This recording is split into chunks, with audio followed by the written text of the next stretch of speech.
Hi friends, నేను మీ నస్రుద్దీన్.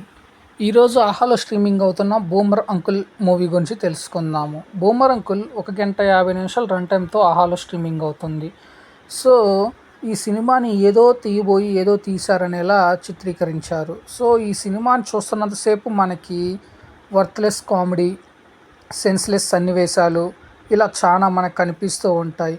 ఇది అప్పట్లోనే తమిళ్లో రిలీజ్ అయ్యి అట్టర్ ఫ్లాప్ అయిన సినిమాని మరి ఆహా ఎందుకు తెలుగులో డబ్ చేసి స్ట్రీమింగ్ చేస్తుందో మరి మనకు తెలియదు. కానీ ఇది తమిళ్లో ఫ్లాప్ అయ్యాక తెలుగులో చూడటం అవసరమా అనేలా అనిపిస్తుంది మనకి స్టార్టింగ్లోనే.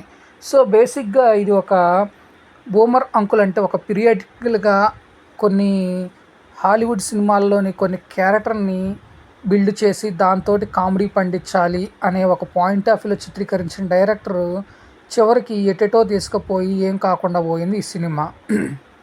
ఇందులో బూమర్ అనే ఒక క్యారెక్టర్ ఒక సన్నివేశాలు వివరిస్తూ కనిపిస్తుంది అన్నమాట స్టార్టింగ్లో. సో ఈ సీన్ చూస్తుంటే మనకి కేజీఎఫ్ చాప్టర్ 1లో ఫస్ట్ సీన్ ఒక తల్లి బిడ్డకి ఎక్స్ప్లెయిన్ చేసే సన్నివేశాలు ఎలా ఉంటాయి అట్లా ఈ సినిమాలో కూడా కనిపిస్తూ ఉంటుంది.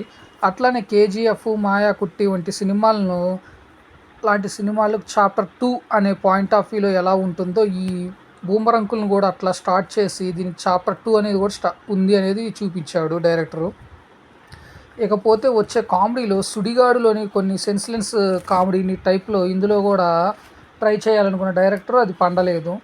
ఇకపోతే యోగి బాబు మరియు మినాయా అనే ఇద్దరు వైఫ్ అండ్ ఓయా అనే ఇద్దరు వైఫ్ అండ్ హస్బెండ్ క్యారెక్టర్లు ప్లే చేశారు. వీళ్ళిద్దరూ ఒక ఫారినర్ అయినటువంటి ఓయవ యోగిబాబు పెళ్లి చేసుకుంటాడు. ఆ తదనంతరం వీరి మధ్య జరిగిన సంఘటన వల్ల వీళ్ళిద్దరూ విడాకులు తీసుకోవాలని నిర్ణయించుకున్న టైంలో యోగిబాబుకి ఓయవ కొన్ని కండిషన్లు పెడుతుంది. ఒక బిల్డింగ్లో నువ్వు నివసించాలి, ఎటువంటి ఏమీ ఆధారం లేకుండా కొన్ని షరతులతో కూడిన అగ్రిమెంట్ టైప్లో ఉండాలని చెప్తుంది.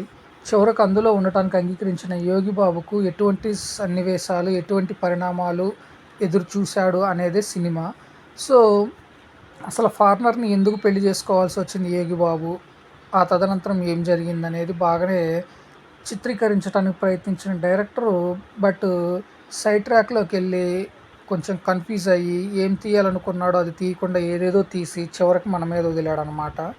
సో ఇందులో అడల్ట్ కంటెంట్ అనేది ఏమీ లేదు. సో ఫ్యామిలీతో కలిసి చూడవచ్చు, ఎటువంటి అభ్యంతరం అయితే ఉండదు. కాకపోతే చూడటానికి 1 గంట 54 నిమిషాలు రన్ టైంలో మనకి పేషెన్స్ అనేది ఉండాలి. ఎందుకంటే కనీసం యోగిబాబు అంటే తన మార్కు కామెడీ అయినా ఉంటుంది అనే పాయింట్ ఆఫ్ వ్యూలో చాలామంది చూడటానికి ఇంట్రెస్ట్ చూపిస్తారు. బట్ అంత మార్క్ కామెడీ అనేది చేయలేదు.